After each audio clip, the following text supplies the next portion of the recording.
El marco, digamos, de esta tarde, vivir el presente con pasión. Y el tema en concreto son los retos actuales para la vida consagrada. Y nos acompañan esta tarde la hermana Teresa Maya, de la Congregación de la Vida Consagrada, del Verbo Encarnado. Ella es coordinadora general de su congregación y miembro de la conferencia de religiosas de Estados Unidos.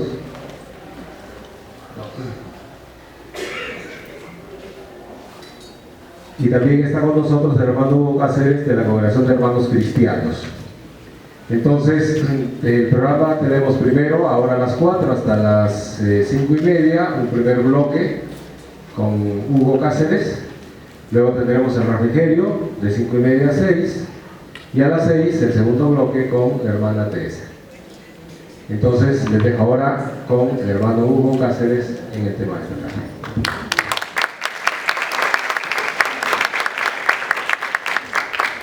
Buenas tardes. Para llenar 1 hora y media hay que hacer bastante, ¿no? Así que tengo mi lista de chistes por si acaso para que no se aburran. Sí. Ayer escuchando a Margarita, Gastón y Lucrecia, que tenía en el corazón esto del agradecimiento muy fuerte por lo que hemos vivido. Y le voy a decir, viejo, y me toca hablar del presente,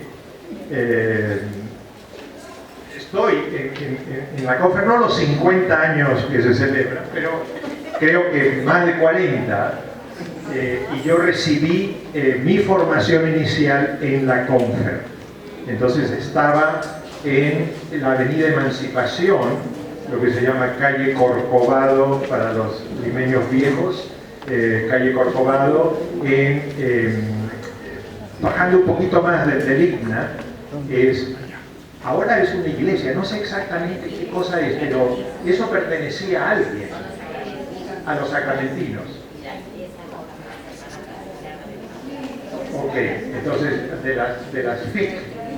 Entonces allí, al menos, ahora con perdón de ella que me va a decir, bueno, yo no soy tan vieja como tú, pero Alicia de los Sagrados Corazones ayer estaba por aquí, creo que no la veo hoy día. No está, pero ella estaba en formación conmigo en esa época. Así que pueden sacar sus cuentas. Entonces, yo estoy muy contento que me hayan invitado porque la parte de agradecimiento que vivimos ayer era muy importante, porque yo me formé en la Confer, enseñé muchos años, acompañé postulantes por mis pecados, novicios por muchos años de mi congregación, enseñé el curso de seguimiento de Cristo por tantos años que ya parecía seguimiento de Hugo, no seguimiento de Cristo. Entonces ya en un punto dije, ya basta del seguimiento de Cristo, y ahora todavía sigo ayudando en retiros en otros momentos, pero no quiero decir que yo soy el paradigma de la Confer, pero sí me formé en la Confer, he colaborado con la Confer y le tengo mucha gratitud a todo lo que se ha vivido, a cada uno de los personajes que se mencionaron ayer. He tenido la suerte de conocer a muchos de ellos, diríamos, muy de cerca, ¿sí? Entonces, recordar solamente a Noé me llena de estremecimiento, ¿no? La humildad, la sencillez, ¿no? Y las certezas de corazón siempre han sido un ejemplo para mí. Bueno, vamos a ver esto de vivir el presente, vivir el presente con pasión. Ustedes tienen el texto, entonces ustedes pueden seguirlo si ustedes desean. No se duerman, por favor. Vamos a empezar con el presente. El presente, el hoy y el aquí es el único bien que tenemos a mano. En lenguaje evangélico, el reino de Dios está entre ustedes. Además, el maestro Jesús, en su faceta más de sabiduría, ¿no? Como un rabino enseñando cómo vivir, nos dijo: no se preocupen por el día de mañana, porque el día de mañana se cuidará de sí mismo. Bástenle a cada día sus propios afanes, disgustos, como en esa traducción de la Biblia latinoamericana. La aceptación del presente como es, con sus glorias y sombras, es revelación y gracia a las que abrimos nuestro corazón. Y esto es, creo, algo muy claro. Cada día que me despierto, ¿sí?, me doy cuenta, soy un religioso, soy una persona consagrada. Este momento es la mejor expresión de la gracia para mí. Y lo acepto, abro totalmente mi corazón, como sea el día, gris o soleado, con tensión o de vacaciones, pero ese es el momento. Yo soy la persona, yo soy el sujeto, ese es el momento, aquí es el lugar donde debo estar, ninguno más. Y es la actitud más contemplativa, la aceptación plena de la realidad. Aquí estoy, tantas décadas de vida, tantas décadas de vida religiosa, con dolor de cabeza, con reuma, como sea. Pero este hoy es el mejor regalo que podemos tener, ¿sí?, bien ilustrado por nuestro Maestro Jesús. El presente es el único tiempo donde la creatividad fluye y donde radica nuestra mayor responsabilidad. Presente como el lugar de la creatividad, presente como el lugar donde podemos reordenar en nuestro corazón nuestros sentimientos, nuestras emociones, nuestra vida. Honramos el pasado con gratitud y soñamos sueños para el futuro, pero el hoy es el único espacio que se nos entrega para experimentar el Evangelio. Hoy, ahora. Bienaventurados ustedes ahora. Felices ustedes ahora.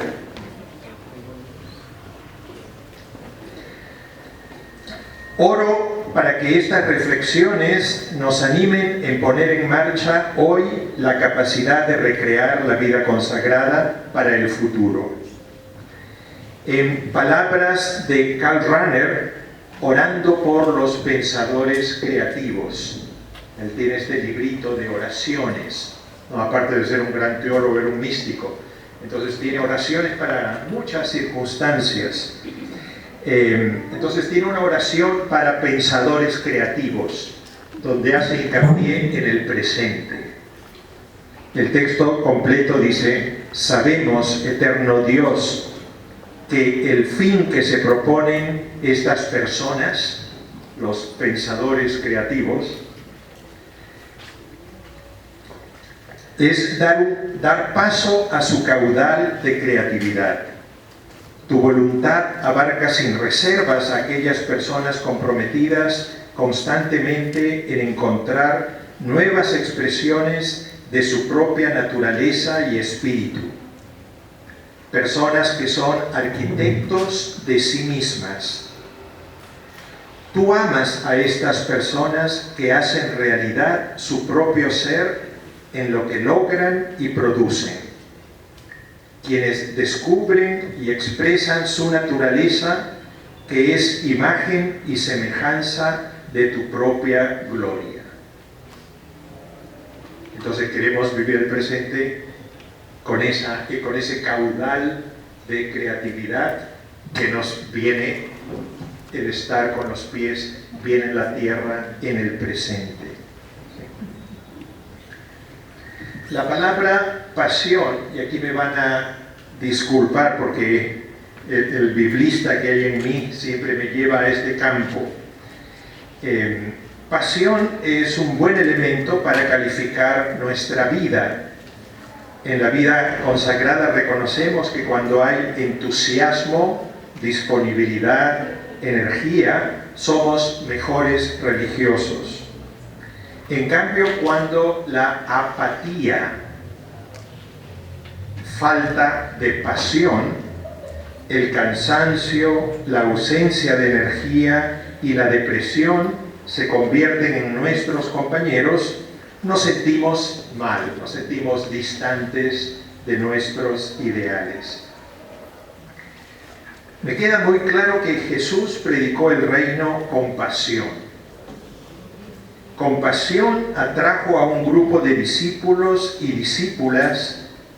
Con pasión los congregaba alrededor de una mesa, donde comían y bebían apasionadamente, y con pasión les lavó los pies. No hubiera podido ser de otro modo, para que su memoria quedara grabada décadas después, cuando se pusieron por escrito los evangelios. Los evangelistas, para explicar el modo cercano, cálido, humano y vivificador con que vivía Jesús, emplearon el verbo sentir en las entrañas. Es un verbo griego que justamente hace referencia a las entrañas, al abdomen. La llamaríamos demostrar empatía emocional. Es decir, el que vive con pasión puede demostrar empatía, y en esta empatía también está este pathos, esta pasión, como la llamaban los griegos.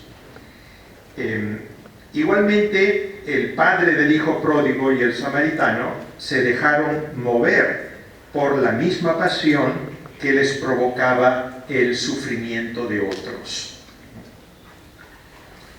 Me interesa destacar que Jesús demostró una amplia capacidad de aproximarse a la gente en relaciones interpersonales que incluyeron el contacto físico.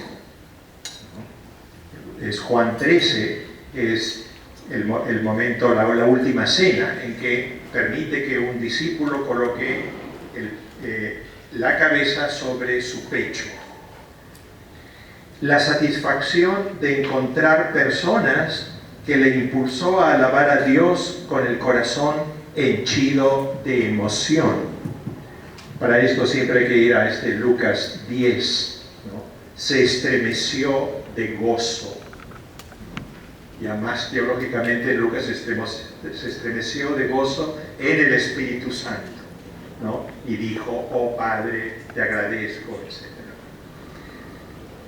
Y el apoyo emocional dado y recibido en su comunidad de discípulos, ¿no?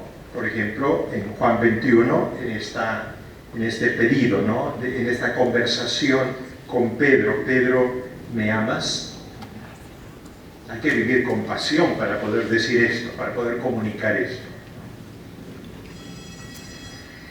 Jesús manifestó abiertamente un amplio rango de alteración de sus sentimientos.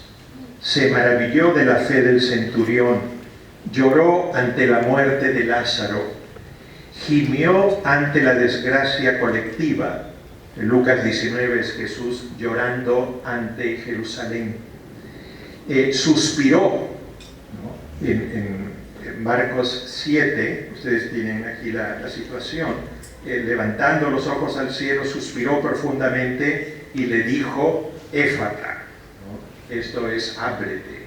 Pero fíjense ustedes que sus rasgos externos no estaban carentes de emociones. Se encolerizó a nivel de la expresión física. Marcos 11 es la expulsión de los mercaderes. Y miró con cólera a los fariseos que lo critican por hacer una obra de misericordia en sábado. Sus acciones de misericordia respondieron al sufrimiento humano. Es decir, alguien que responde al sufrimiento porque sufre con los otros. Sus parábolas demostraron interés en las emociones humanas. no se llevó por estándares estrictos y rígidos en las relaciones interpersonales para mantenerse célibe, como lo practican los que han sido adiestrados para el celibato disciplinario. Aquí vendría una buena pregunta a la vida religiosa, si es que nosotros vivimos la castidad con pasión.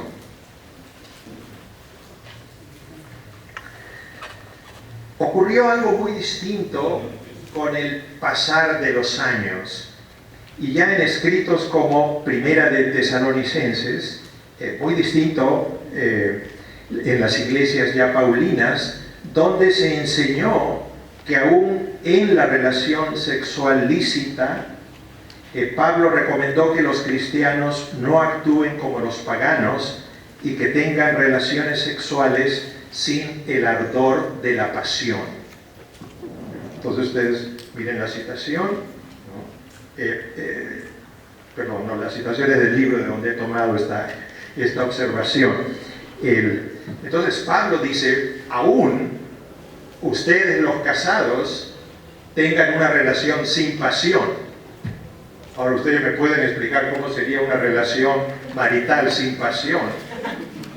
No me lo puedo imaginar. Pero si no imaginaría algo, tendría que usar no sé, ropa interior de licra o de algo así. No, es una cosa absurda, pero fíjense ustedes cómo el cristianismo inicial tenía pasión. Venía de alguien que predicó el reino con pasión, y después cómo se convirtió en una disciplina, en un ordenamiento social que le recortó el carácter que le había impregnado su fundador. En esta mi alabanza de la pasión, comprendo que no hay que ser triunfalista en temas como la vida religiosa, en temas de esta monta. No siempre accedemos a vivir el presente con pasión. Reconozco que en momentos de depresión y oscuridad también tienen su caudal transformador, tal como nos han enseñado los grandes maestros de la vida consagrada. Hay una noche oscura para el alma, pero también para las congregaciones y para la historia. Y debemos estar preparados para atravesarlas, ¿no? Son momentos, vamos a decir, más difíciles, con menos claridad, ¿sí? Y donde podría resultarnos mucho más difícil demostrar solamente somos, existimos, estamos, todavía no hemos desaparecido. Bien.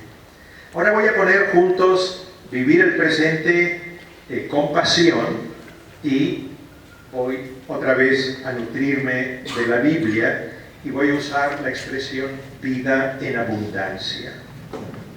Entonces propongo esta reflexión con el texto de la vida en abundancia de la promesa del Evangelio de Juan 10:10b. El 10 completo es: el ladrón solo viene para robar, matar y destruir. Yo he venido para que tengan vida y para que la tengan en abundancia.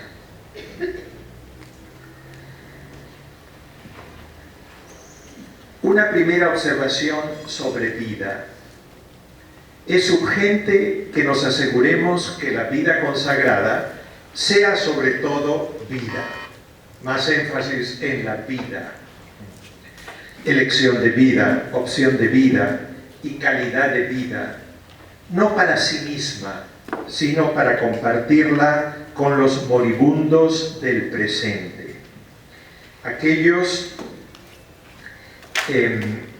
que no carecen de nuestros medios ni capacidad de reflexionar o elegir. En una nota pongo: en la vida consagrada de América Latina hemos dado pasos en esta dirección por medio de nuestro creciente aprecio a talleres sobre fuerzas vitales y otros, y el descubrimiento en el mundo andino del concepto quechua de sumac causai, o buen vivir. Obsérvese que en español tenemos la expresión esto no es vida. Entonces, qué triste sería que alguien se va de nuestros conventos, monasterios, abadías, etc. y dice, esto no es vida, me voy. Entonces, realmente debemos poner todo el hincapié en este lado de la expresión que nos define vida consagrada.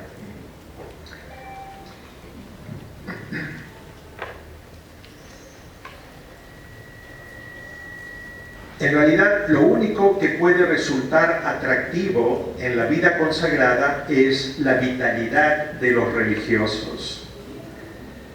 Tal como la ejemplifica Timothy Radcliffe en su primer contacto con los dominicos. Y con esto me gano a la población dominica que está aquí, ¿no? No, esto lo voy a pasar.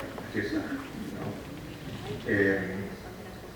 Esa es una foto muy joven, ¿no? Ahora está muy mayor, sí. Dice en un libro muy hermoso, ¿no? Que tiene algo de rasgos autobiográficos. Dice, él va como un postulante, un candidato para un primer contacto con los dominicos. Y dice, él llegó, él es muy informal, tremendamente informal, pero dice, en esa época lucía corbata y llegó como si fuera con un maletín en la mano, ¿no? Llegó a esta entrevista. Y la entrevista tuvo lugar en un bar. Me recibieron dos hermanos más bien desaliñados, con pantalones vaqueros, jeans y buzo, que me llevaron al pub. Eran el maestro de novicios y su asistente.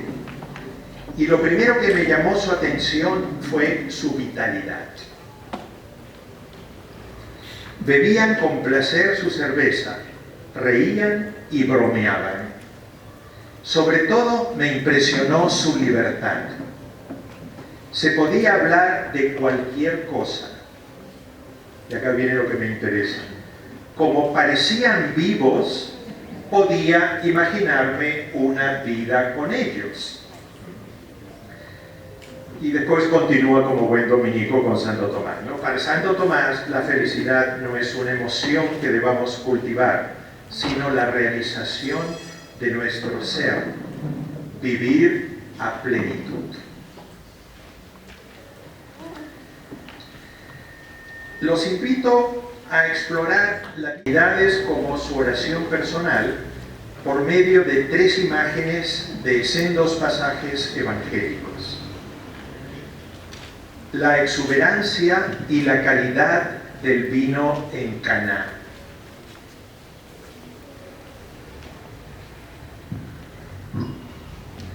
La abundancia de la pesca milagrosa al final del Evangelio joánico, o tiene 2 versiones. En Lucas 5, cuando se explica las 2 barcas que llevaban la red, parecía que se hundían. Y los 12 canastos de restos que se recogieron de la multiplicación de los panes. Es decir, si la vida religiosa toma en su contemplación, y cada una en las distintas comunidades, empezamos a hablar de esta vida en abundancia, del modo como está ilustrado en las 6 jarras, las 6 tinajas de piedra de las bodas de Caná. Algunos dicen 50 litros cada una. Pues estamos hablando de 300 litros de vino, ¿no? De calidad, Pinot Noir, o cualquier de la mejor cosecha, ¿no? Que el mayordomo queda sorprendido de lo bueno que era este vino. Esto es vida en abundancia. Y lamentablemente a veces la vida religiosa se caracteriza por formas de tacañería, o formas de exceso de control y de límites. Entonces justamente nos educan, ¿sí? para tener una perspectiva un poquito mezquina de los bienes de la vida. Entonces no irradiamos abundancia, ¿no?, como los 12 canastos que se recogieron, o la red que estaba a punto de romperse de la cantidad de peces. Pero estas son imágenes que tienen que entrar a nuestro corazón. Estaban presentes en la predicación del Evangelio. Entonces, si no estamos listos para disfrutar la vida, es posible que nuestra vida parezca siempre muy empobrecida, muy reducida.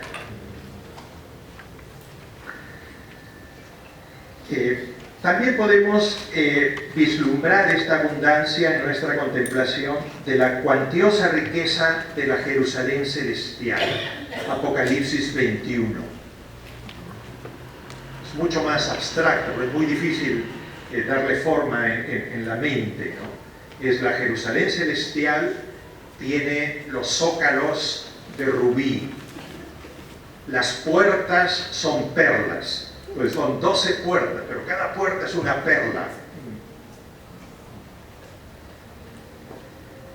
No es para imaginárselo, es para decir, tiene el valor, lo que aspiramos tiene el valor de zócalos de rubí y puertas de perla. Pero hay que tener el corazón allí, en ese deseo de algo que es exuberante. Para los que son más teológicos, podemos guiarnos por la afirmación de Colosenses 1:19, porque en Él quiso Dios que residiera toda la plenitud, en Cristo. En Él está toda la riqueza, toda la exuberancia, todos los bienes. Y si nosotros decimos que llevamos a Cristo, anunciamos a Cristo, llevamos a Cristo en el corazón, no sé si estamos a la altura de ese valor, o de esa riqueza, o de esa abundancia. Bien. Ahora, sin pretender ser exhaustivo, les propongo considerar una vida consagrada que tenga las siguientes características vitales. Entonces, una vida mística. Y en cuanto a la vida espiritual, no nos quedamos cortos. Vamos al mejor vino. Entonces vamos al eslogan que tenemos hace tiempo en la Clara, ¿no? Mística y profecía. Entonces vamos a una vida espiritual que aspira los dones de una vida mística. 2, una vida de servicio determinada por lo más urgente. Y aquí no nos quedamos mezquinos. Vamos al mayor desprendimiento que después se convierte en redes repletas a punto de hundir la barca. 3, una vida integrada con la creación. Pues cuando uso el adjetivo integrada, es lo que mejor me explica en este momento la manera como nuestra vida queda conectada, ¿sí?, con la vida de nuestros hermanos, con la vida de los pobres, con la vida del pueblo de Dios, con la vida de la humanidad, con la vida del universo. Entonces no nos quedamos estrechos en esta integración, ¿sí? Vamos hacia los límites del universo. La plenitud del Cristo, quien es anterior a todo y todo se mantiene en Él. Está todo integrado. 4, una vida que recupera un elemento muy personal y único en mí, en cada uno de nosotros. Algo que individualmente hemos recibido, que solo en el individuo tiene un potencial transformador. Lo que no ha desaparecido en mí con los años. Y aquí no somos superficiales. Vamos al exclusivo plan de Dios para mí. En Salmo 138, tú me has tejido en el seno materno. Y empezamos, entonces voy a ir desarrollando estos 4 puntos. Y empiezo con una vida mística. El enfoque exclusivo en la labor apostólica le ha demostrado a la vida consagrada que el exceso de trabajo es un mal autodestructivo y de escaso bien apostólico. La hacendosa vida consagrada latinoamericana atendió y atiende necesidades más allá de lo que es recomendable para una vida en abundancia.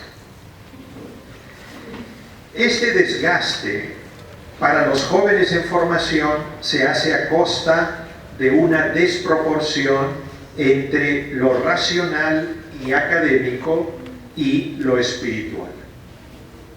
Mis 15 años de enseñar en el ISET tenían esa explicación bien clara. Es decir, chicos bien estudiosos, cumplían, hacían las lecturas, todo lo demás, pero su vida espiritual era menos que lo que se esperaría de un candidato a la confirmación.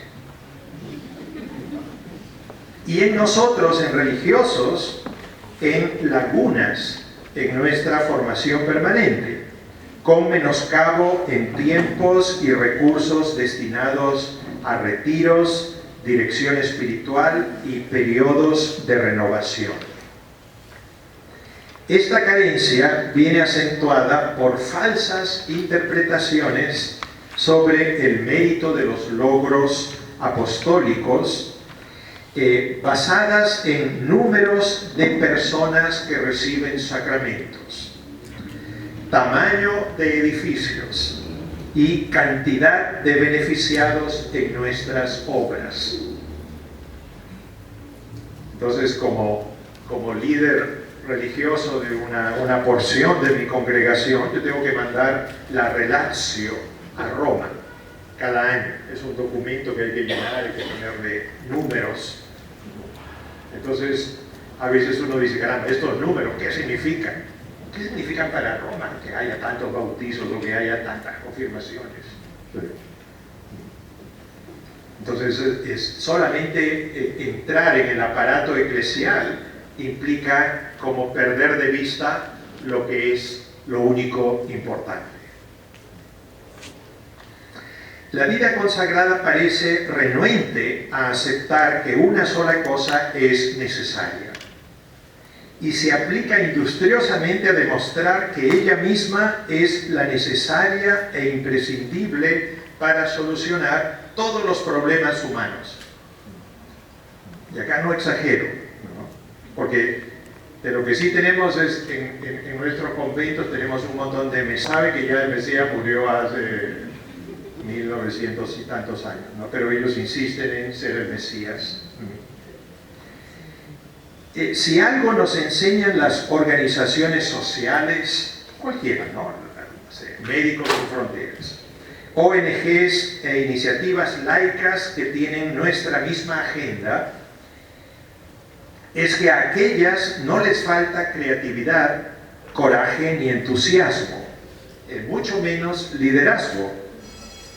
En estas empresas, al ubicarnos como compañeros y colaboradores, se esperará de nosotros, sobre todo, nuestra visión serena de la realidad, que viene solo de una vida contemplativa atenta al reino. Sin hacer la apología del ocio y del silencio, la vida consagrada solo encontrará pasión en sí misma si corrige estos afanes que surgieron en la era industrial y donde nuestros institutos religiosos se sobrecargaron de tareas. La clasificación canónica de vida contemplativa y vida apostólica fue el certificado de muerte de la espiritualidad apostólica. Y esto debo decirlo, esto fue una invención del derecho canónico, lo decidieron algunos cardenales en Roma. ¿Recuerdan ustedes la historia cuando a las ursulinas las metieron al convento de nuevo, las hicieron de clausura? Es decir, y dijeron, no, es imposible que haya una monja en la calle. Y por eso San Vicente de Paúl tiene que hacer un engaño, ¿no?, para decir, no, entonces las hijas de la caridad no son religiosas, o tienen son religiosas pero tienen votos solo por un año, creo, ¿no? Entonces esa es la idea, ¿no?, de hacerle como un truco para permitir que hubiera vida apostólica para la vida religiosa. Y también pasó así con Mary Ward, con varios otros institutos, ¿no? Entonces, esta clasificación canónica sirvió para que los obispos se lanzaran a recurrir a la vida consagrada activa para abastecer todas las necesidades de sus diócesis, desde lavado de ropa hasta párrocos. Guiada por un gran sentido eclesial, pero con muy propio reconocimiento de su identidad, la vida consagrada se ató el delantal a la cintura y se movilizó diligentemente para cumplir todas las tareas que se le encargaban, colaborando devotamente con lo que los planes pastorales le indicaban. Así demostró una asombrosa disponibilidad, pero cero discernimiento. Desde fines del siglo XX, la reducción de nuestros números al menos nos ha servido para darnos cuenta que nuestra casa verdadera, una sola cosa pido al Señor, habitar en su casa, es el espacio donde conscientemente estamos vigilantes al misterio que llamamos Dios. Un segmento significativo de la vida consagrada está buscando recuperar este espacio de contemplación para reapoderarnos de nuestra identidad de hombres y mujeres atraídos por el misterio, y optamos por vivir en una actitud exploratoria más que asertiva de la vida espiritual. Entonces también estamos casi en el momento en el cual los caminos hollados, diríamos, por las distintas espiritualidades, ya no son seguridades, ya no se ven como algo asertivo, esto es lo que tenemos que hacer, sino que cada uno, esto es lo que vamos a explorar. Entonces la vida contemplativa nos va a conducir a un espacio nuevo, donde haya creatividad, donde se destape, ¿sí?, todos los espacios donde estamos como taponeados y se libere una energía nueva. Un rasgo poderoso de esta búsqueda es que se apoya en la experiencia personal y comunitaria de la contemplación. Hago hincapié en experiencia personal, porque ya hemos superado la etapa de la transmisión colectiva de fórmulas de oración. Yo mismo soy la persona sujeto de mi contemplación. Con ayuda de la dirección espiritual, yo mismo soy el que debo descubrir mis caudales y abismos. Al soltar la práctica mecánica del rezo del oficio, los religiosos nos hemos lanzado a una práctica empírica de contemplación, de mano de los grandes maestros y maestras occidentales y orientales. Esta realidad está en construcción, como las páginas web que dicen en construcción. Pero es un signo claro de lo que se espera de nosotros y nuestra contribución a la vida eclesial. responder al imperativo del Papa Francisco: despierten al mundo. Lo que le digo a los superiores mayores, ¿no? Despierten al mundo. Solo será posible si y solo si nosotros estamos despiertos, por la práctica de una vida espiritual que reconoce cada día dónde está la mejor parte. Para ayuda nuestra, los resultados de la investigación científica han venido a estimular una mayor dedicación a lo contemplativo como requisito imprescindible para la acción apostólica. La neurociencia ha verificado que la salud cerebral y de todo el cuerpo se desarrolla en el ejercicio de la contemplación. Pues tal vez algunos de ustedes lo conocen, pero él es Richard Davidson. Él es judío y él practica también la meditación, y él ha fundado un instituto. Él es un graduado de Harvard, pero ha fundado este instituto, Center for Healthy Minds, y él hace experimentos con monjes tibetanos, con monjes budistas. Entonces les coloca todos estos terminales, diríamos, en la cabeza, ¿sí? Y va tratando de captar el mapa que se va formando cuando una persona está, diríamos, ha reducido al máximo la tensión, el estrés, la cólera, es decir, todos los malos efectos, la mala onda que viene a nuestra vida. Y cuando está en el silencio, está el corazón, diríamos, demostrando lo mejor de la compasión, ¿sí? Entonces él puede apreciar de qué manera algunos sectores del cerebro se van desactivando y algunos otros se van fortaleciendo, como si fuera un músculo. Entonces dice, el ejercicio diario de la contemplación fortalece unas áreas del cerebro. No estoy usando ningún lenguaje científico, por si acaso. Pero el asunto es cómo viene nuestra ayuda.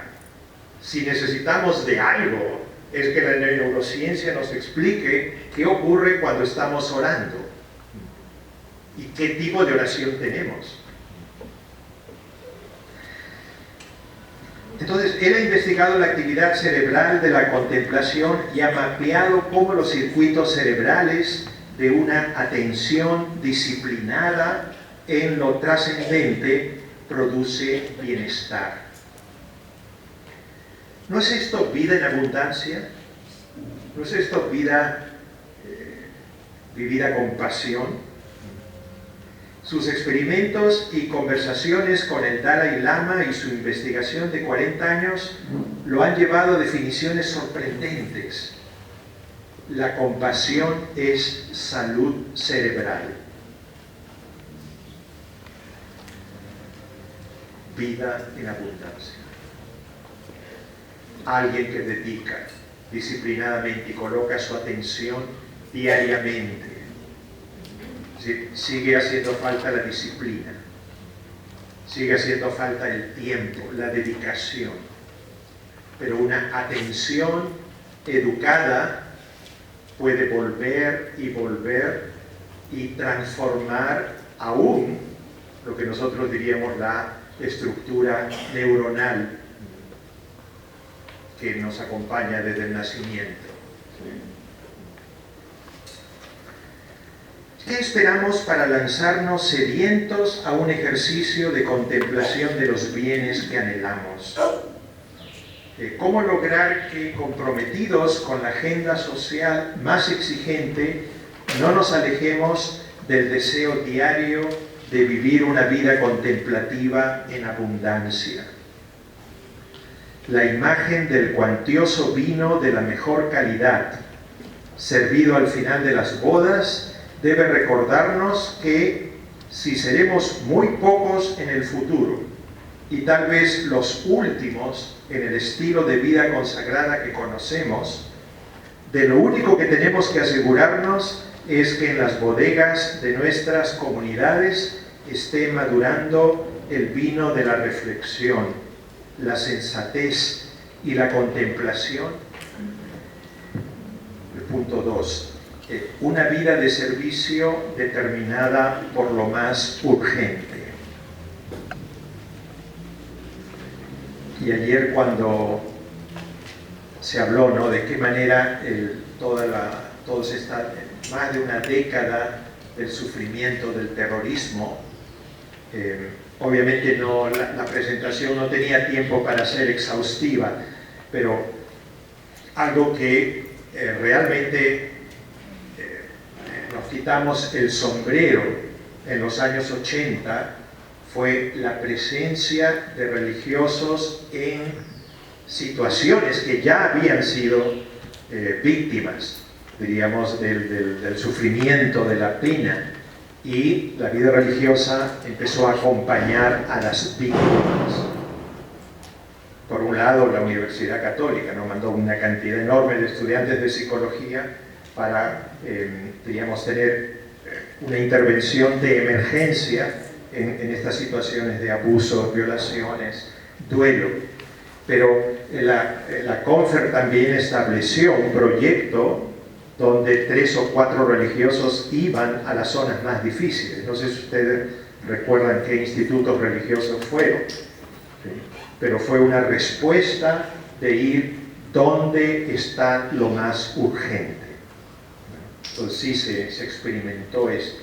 Y para mí esta foto de la Comisión de la Verdad para mí es impresionante, porque ustedes saben que el documento dice: no toda la iglesia estuvo a la altura de las circunstancias. Pero aquí nos damos una felicitación porque la vida religiosa sí estuvo muy presente, ¿no? Mientras un obispo cerró la puerta y dijo a las madres que estaban buscando a sus hijos: esta no es una oficina de derechos humanos, la vida religiosa sí les dijo: pero sí tienen un corazón humano aquí para que los acompañen en su pena, en su sufrimiento, ¿no? Bueno, vamos a esta definición, ¿no? Una vida de servicio determinada por lo más urgente. Después de seguir fielmente las consignas marcadas por los carismas, salud, educación, evangelización, disculpen si ahí falta alguna, ustedes la agregan, la vida religiosa se ha interrogado. La plenitud de nuestra vida de servicio radica en la disciplinada responsabilidad que demostramos en nuestras obras. También la cantidad de obras y servicios, el número de registrados en nuestros colegios, hospitales y planes de catequesis corresponden realmente a compartir vida en abundancia con los que la tienen en gran escasez. La pregunta más inquietante para nuestro discernimiento es: ¿cuál es la necesidad no atendida más urgente hoy? ¿De qué manera más efectiva podemos compartir el anhelo de plenitud de vida con los moribundos de los sistemas sociales? En todas nuestras obras es necesaria nuestra presencia. Esto yo estoy cansado de escucharlo. Ay, ¿por qué los hermanos se están retirando de los colegios? ¿Por qué cada vez hay menos? Bueno, hay menos porque no hay vocaciones, ¿no? No es que nosotros decidimos que no haya, ¿sí? Pero diríamos los que nos acompañan, las personas que están a nuestro alrededor, dicen: es urgente, es importantísimo que todos ustedes estén. Es correcto, eso es cierto. Sin embargo, el único lugar donde debemos estar es en el punto más conflictivo, donde ocurre la diaria lucha entre la vida y la muerte. Y esto rara vez ocurre en nuestras instituciones. ¿Para qué anhelaríamos apasionada vida en abundancia si no fuera para darla a los que no la tienen? En ese desborde de compasión y desprendimiento se comprueba cuándo y dónde la vida apasionada y abundante no es solo para nuestra satisfacción y bienestar. Efectivamente, lo que descubrimos al desplazarnos de lo necesario a lo urgente es un potencial que devuelve a la vida consagrada su vitalidad y entusiasmo. Refugiados, minorías marginales, gente en transición y desorientación son la nueva brújula para la vida consagrada, porque nos permite redescubrir el objetivo fundamental que estuvo en el origen de nuestros carismas, no para repetirlo, sino para potenciarlo. Algunas características que encuentro en ministerios que otorgan vida en abundancia hoy, tanto a los religiosos como a los beneficiados, son aquellos que, y ahí tengo una corta lista,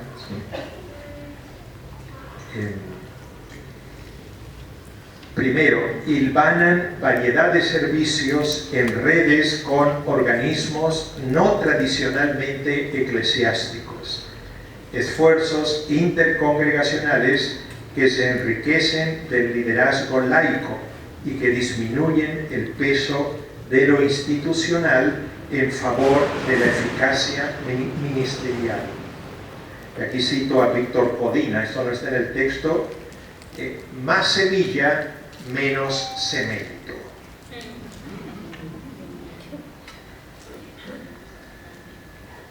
Empoderan a grupos minoritarios y marginales que a la vez empoderan a la vida consagrada en formas nuevas de servicio, y donde vamos abriendo camino para que después la Iglesia toda asuma en su agenda institucional. Entonces, algo parecido ocurrió con la trata de personas. La trata de personas era algo muy marginal. De pronto era algo que ya iba llamando de a poquito la atención. Se formó una comisión acá en la Confer, consiguieron fondos, etc. Empezaron a dar talleres para que los obispos pudieran asistir, sacerdotes, párrocos, que pusieran en su agenda el trato de personas. Y ahora ya es de la Iglesia. Ahora ya hay una oficina en el Vaticano de trata de personas. Pero eso viene del mundo si es que nosotros tenemos la capacidad de apreciarlo y darnos cuenta que está allí.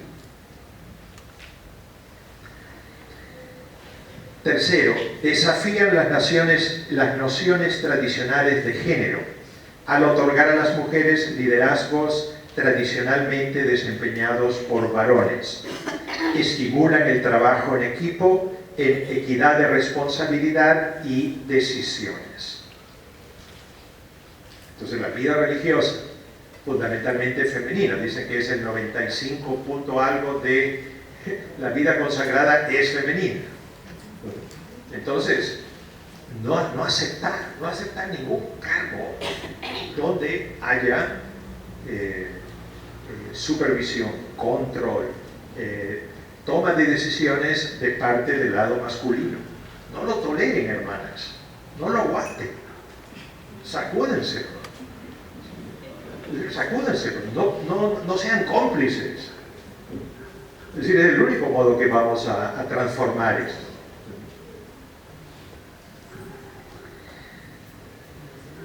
Cuatro, estimulan la creatividad apostólica por medio de alternativas inmediatas o caminos más cortos que nos liberan de la lentitud de nuestras respuestas más tradicionales y complejas. Mi instituto religioso, su misión en las constituciones es la educación.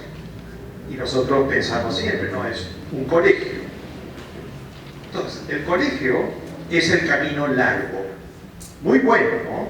Pero es el camino largo, te lleva décadas, de tener, diríamos, todos los elementos de transformación de la sociedad. Y después de mucho tiempo tú te preguntas, hemos educado a los ricos, a los de clase media, y resulta que esto no ha cambiado nada la realidad. ¿Sí? ¿Cuál es el camino corto en la educación?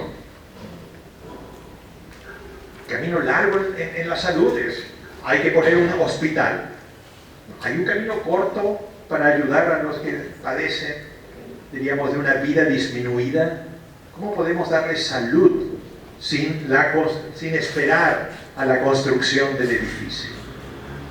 Pero una vida religiosa que reconoce, ¿no?, los atajos, con creatividad. ¿Cómo vamos a llegar a dar vida en abundancia, ¿sí?, sin tener que hacer todo el esfuerzo institucional largo, complejo?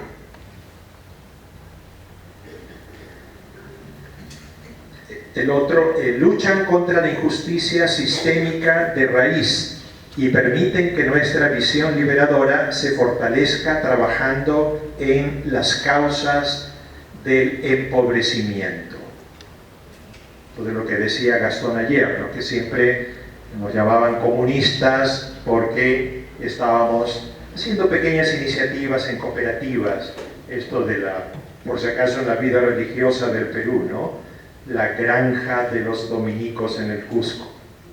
Eso fue algo horrible, ¿no?, que le quitaron la propiedad sobre, diríamos, un proyecto con campesinos humildes, sencillo, porque dijeron es un foco senderista.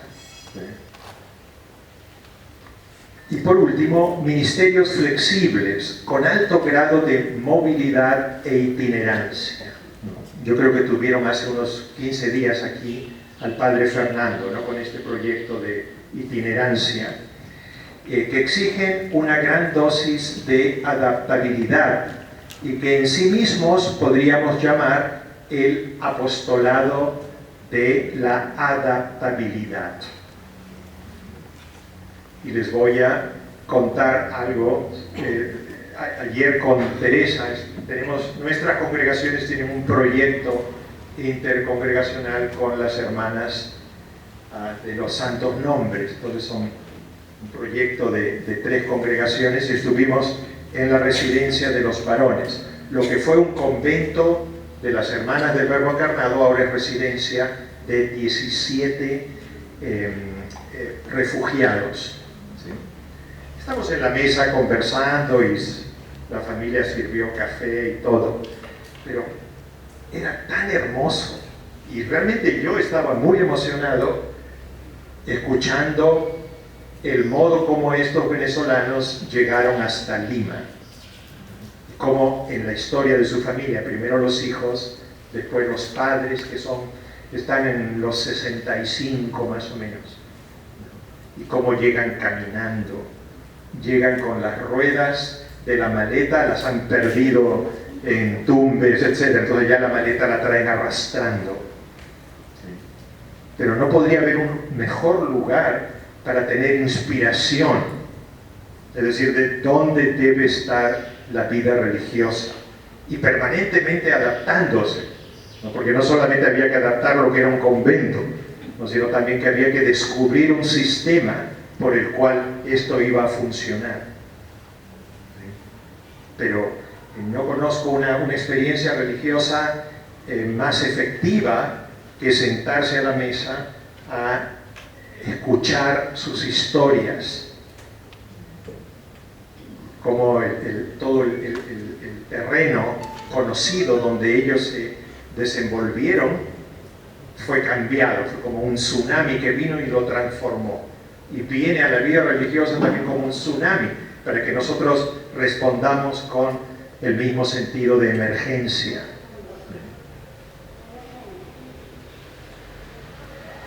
Y otra pregunta consecuente de esto: ¿qué formación necesitan los jóvenes para estas condiciones misionales que les corresponderá profundizar? Es decir, en un modelo nuevo de vida religiosa. Menos cemento, más semilla. Es decir, qué tipo de formación social, humana, necesitan para poder vivir. Cuando más tsunamis empiecen a desplazar la realidad conocida. Es decir, ¿de qué manera los vamos a formar, vamos a colaborar en su formación? Yo no tengo la respuesta. No sé. Pero ya la comisión de formación acá se planteó 2 veces, ¿no es cierto? Primero una vez y después una segunda vez le cambiaron los nombres a todos los programas, etcétera. Sí, excelente. Tercero, una vida integrada con toda la creación. Ahora, esta definición cubre un arco tan amplio como los cielos.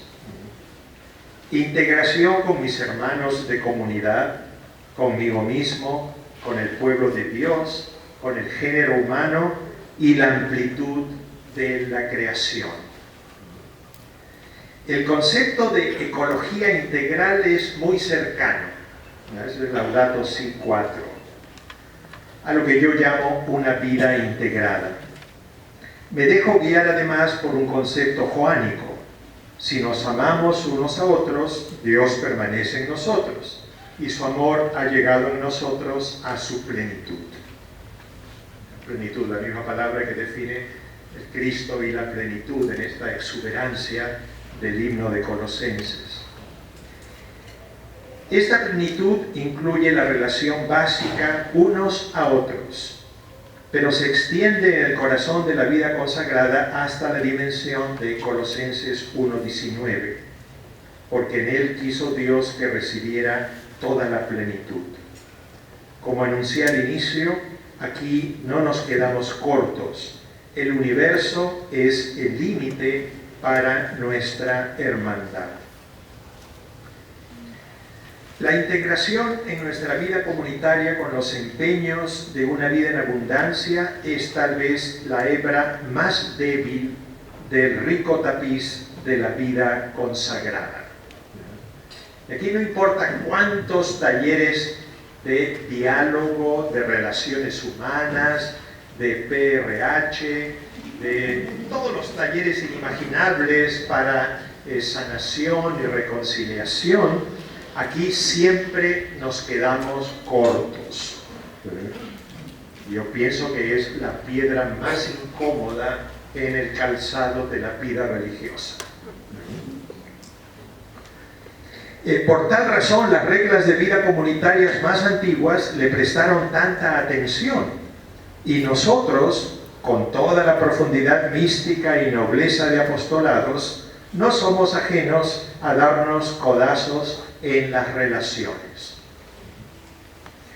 Después de varios fallidos intentos en los que hemos pretendido mejorar la comunicación en nuestros conventos, abundantes talleres de vida comunitaria y el reconocimiento de que somos complejas criaturas de peculiar individualidad, lo que tengo claro es que no debemos rendirnos en nuestro afán de convivir con gracia y del modo más evangélico. La armonía monástica nunca fue tarea fácil, siempre por aprender y recrear. Aquí también viene en nuestra ayuda la psicología experimental, que nos permite reconocer que mantenernos emocional y mentalmente sanos facilita el acceso a una vida rica en experiencia de servicios. Percibirnos como una hebra del tejido humano nos permite constatar que nuestra vida mística y nuestro servicio apostólico están enhebrados con otras criaturas con las cuales compartimos la alegría y la tristeza, la cólera y la creatividad, las esperanzas y frustraciones de conformar el gran tapiz de la creación. La vida religiosa colocó en su agenda el tema ecológico mucho antes de Laudato Si. Yo recuerdo haber llevado unos documentos congregacionales, de un capítulo congregacional a un obispo, y él lo miró y dijo, parece una ONG. ¿Sí? Porque había, no sé, frases, diríamos, sobre la creación, etcétera, sobre el reciclado, etcétera, ¿no? Pero en ese momento le digo, yo creo que en el Vaticano se está cocinando un documento sobre ecología. Ni siquiera tenía idea qué nombre iba a tener, pero era obvio que algo venía, ¿no? Pero esa agenda estuvo en la vida religiosa mucho antes de diríamos, la agenda eclesial. Y yo me interrogo si la vida consagrada tendrá la capacidad de movilizarse con gran rapidez ante la urgencia de los incendios en la Amazonía, en Brasil y Bolivia, con el profetismo de la pequeña Greta Thunberg. Entonces, esta chica empezó estas huelgas de colegio los días viernes. No voy a ir a la escuela. ¿Para qué voy a ir a la escuela si no hay futuro? ¿Y para qué voy a terminar el larguísimo currículum? ¿Se imaginan ustedes? ¿Ella es de dónde? ¿De Suecia o Noruega? De Suecia, ¿no? Es de Suecia. Entonces, bueno, si alguien sabe sueco, está escrito ahí, ¿no? Huelga de colegio por el clima. Estoy de huelga en mi colegio por el clima. ¿Y por qué? Porque ¿para qué quiero ir a la escuela si 12 años, ellos tienen más de los 2 años de bachillerato, ¿no? Y si no va a haber un futuro? ¿Para qué necesito estudiar si no va a haber un futuro? Entonces, más efectivo es el camino corto, hago huelga.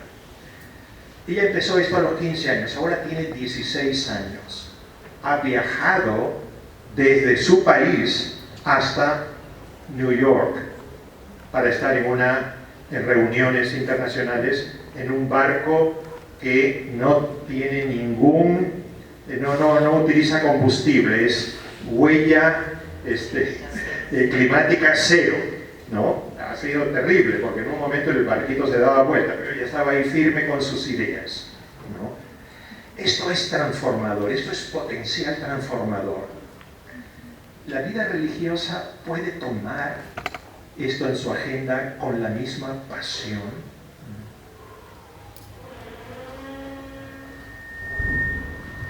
¿Estamos educando a los jóvenes para que sean Greta Thunberg? Para que asuman esto de todo corazón y con todas ganas, pero también con toda efectividad. Ella es pequeña y frágil, pero tiene mucha claridad en sus objetivos. Además es bien linda, ¿no? Último tema. Una vida muy personal y única. Parece contradictorio con lo que nos han enseñado en formación. Les recuerdo la etimología de la palabra monje o monja. Mónacos. El que está solo y es único en su clase. Cuando decimos monofásico, no sé, monoteísta, etc. Único, algo centrado en lo uno, en la unicidad, ¿no? El monje. ¿No? Nuestra naturaleza de hebra del gran tapiz de la creación no me impide experimentar plenitud en mi categoría de ser individual y único. Es lo que en mí tiene un potencial que no se agota con la edad, ni pierde su pasión, si es acogida de un modo agraciado y agradecido. Les pido que hagamos una corta reflexión para hacernos conscientes de lo que no ha desaparecido en nosotros a pesar de todos los actos de negación en que fuimos formados. Recuerdan ayer, Margarita dijo, esto es el Antiguo Testamento.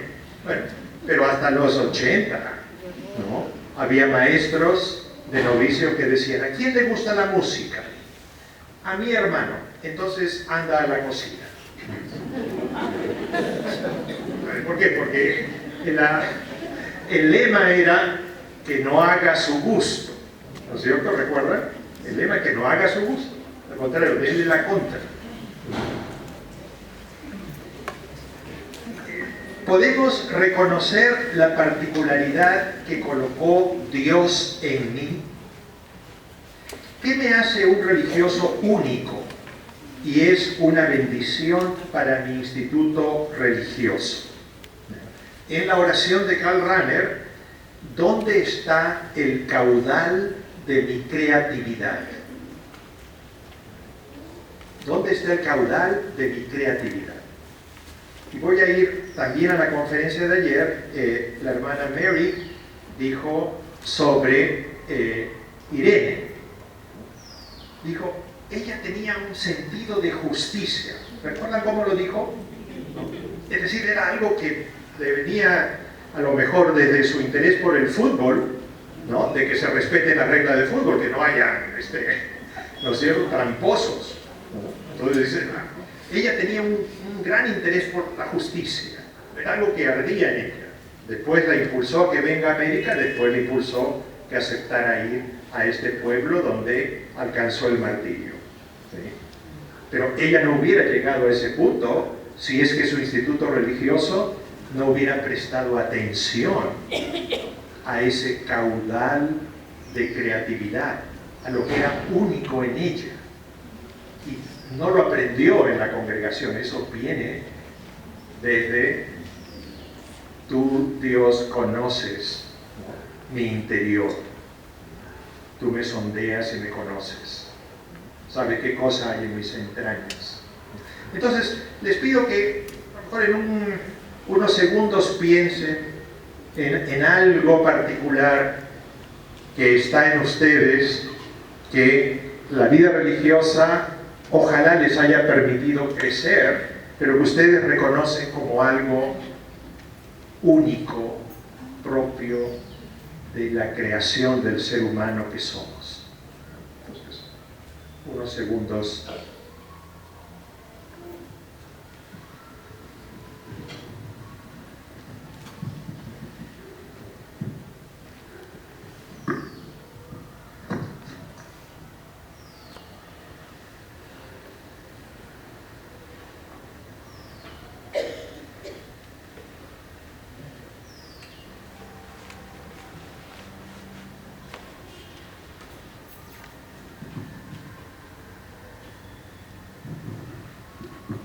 ¿Tenemos alguna idea, algo?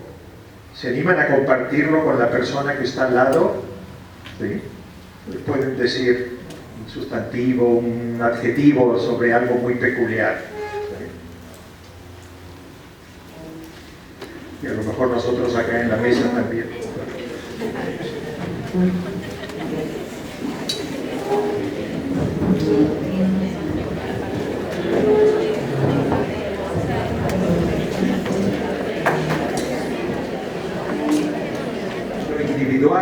Se convierte en una riqueza para la vida consagrada y sus ministerios. Si acojo lo liminal en mí, entre todos nos vamos a animar una vida y servicios apostólicos también liminales, es decir, donde antes no estuvimos. No es el instituto contra el individuo, sino la energía de la vida consagrada en la unicidad de sus miembros, ubicados en un espacio de cara al futuro, recorriendo el camino de lo aún no hollado. Para esa grandeza, nuestros institutos nos regalan bienes espirituales y podemos aproximarnos a la vida en abundancia que nos ofrece nuestro hermano Jesús. Y este es Thomas Merton, ¿no es cierto? Entonces, en él, el ejemplo de algo en mí que está creciendo, que es liminal, era su vocación de escritor. Él era un escritor. Dios lo había hecho escritor y le había dado todas las cualidades para hacerlo escritor. Pero él entra en un instituto absolutamente vamos a decir, exigente en la identidad comunitaria. Él es trapense. Entonces entra, él es francés, pero él tiene un gran recorrido. Sus padres eran uno de la mamá, creo que era de Nueva Zelanda, etc. Entonces él aprende inglés casi como su segunda lengua desde el inicio. Entonces él termina siendo un escritor en inglés y ingresa con los trapenses. En las palabras, lo que cito allí es de su diario, ¿no? El diario lo escribió el 2 de febrero de 1960. Entonces, él escribe esta vida apasionada, ¿sí?, lo va a conducir a donde no sabemos. Y empieza su reflexión. Tengo que ocuparme de las cosas de mi Padre. El deseo constante de interioridad, de meditación, el deseo de liberación y pureza, de vacío, es algo que debo seguir siempre, sin tratar de ver a dónde conduce. Si lo sigo, me conducirá a donde no puedo prever, la plenitud que está esperando, lealtad a esta llamada única. Todo lo demás es absurdo. Entonces es un ejemplo de una vida dentro de una institución religiosa, pero que le creó el espacio suficiente para que él continuara siendo un magnífico escritor, un conocedor profundo del alma humana. Experimentó en sí mismo todas las emociones. Se enamoró casi en cada década, se enamoró apasionadamente, a punto de querer tirar todo por la ventana. Es decir, alcanzar una maduración, ¿sí?, en el campo de las relaciones, pero que solo se puede esperar de un místico. Y la institución se adaptó a él, porque le permiten, dentro del rigidísimo horario y las etapas estas de silencio, ¿no? Ellos hablan poquísimo, tienen este lenguaje por señas, ¿no? Entonces permitirle que él tuviera personas que iban al monasterio y conversaban con él y se nutrían y vivían, diríamos, de sus intuiciones espirituales.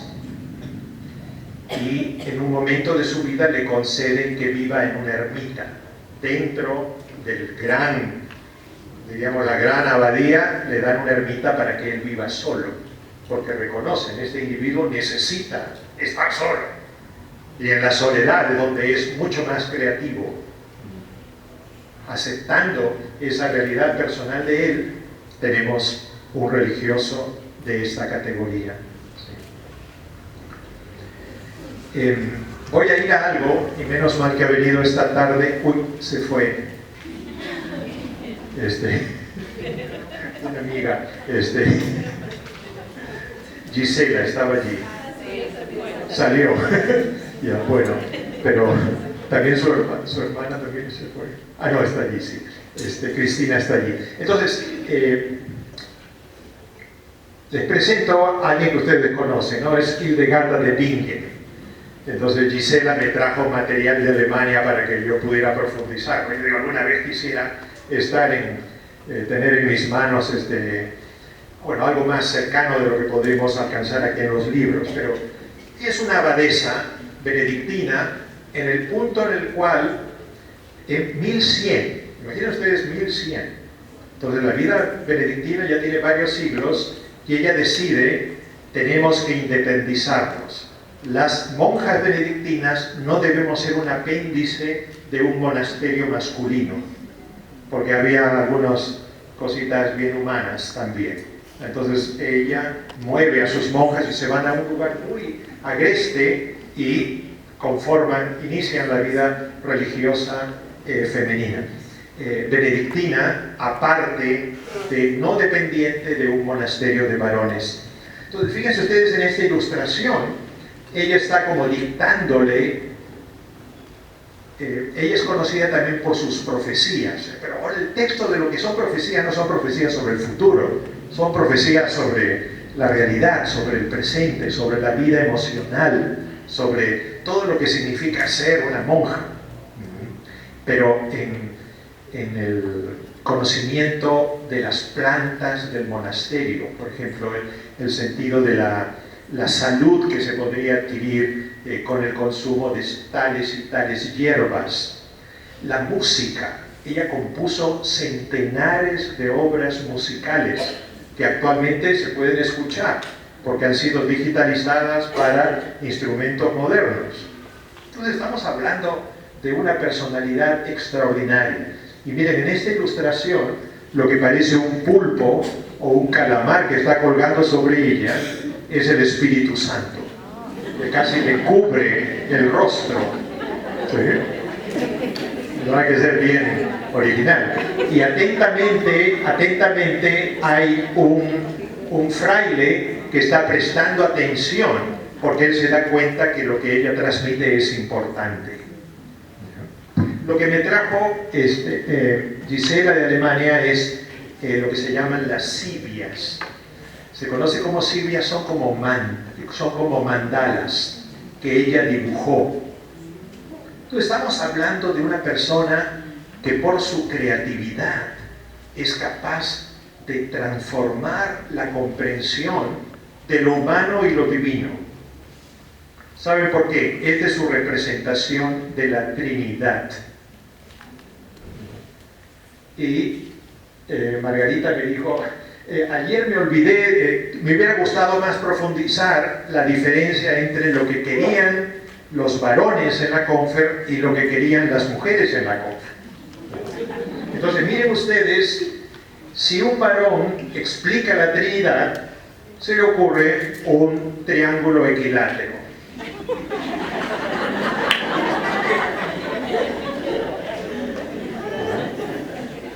Pero para ella, la Trinidad, ¿no?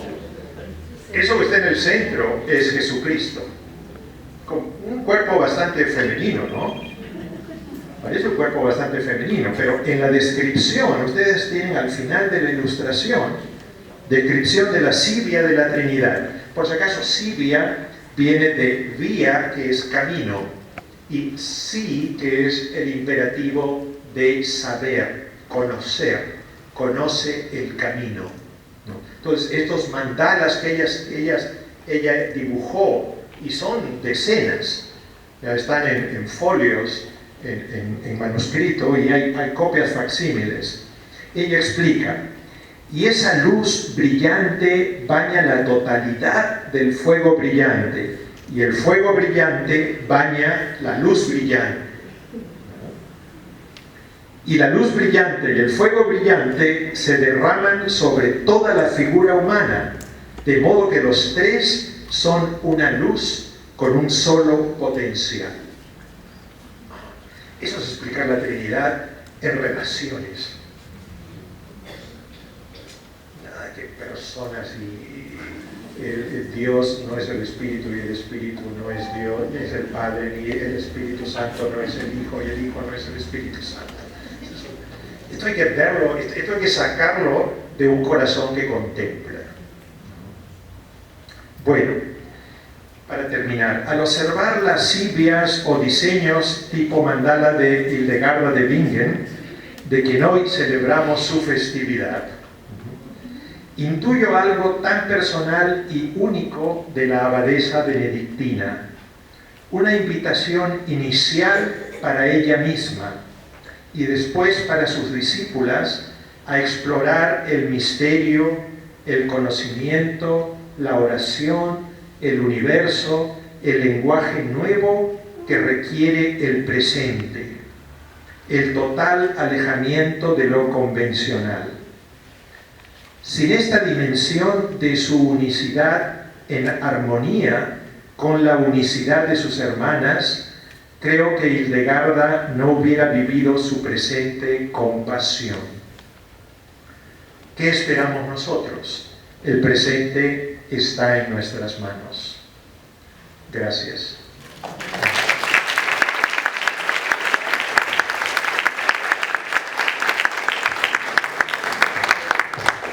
Muchas gracias, Hugo, por tu reflexión que nos ayuda a pensar, ¿no?, en esta pasión por el presente en nuestra vida consagrada.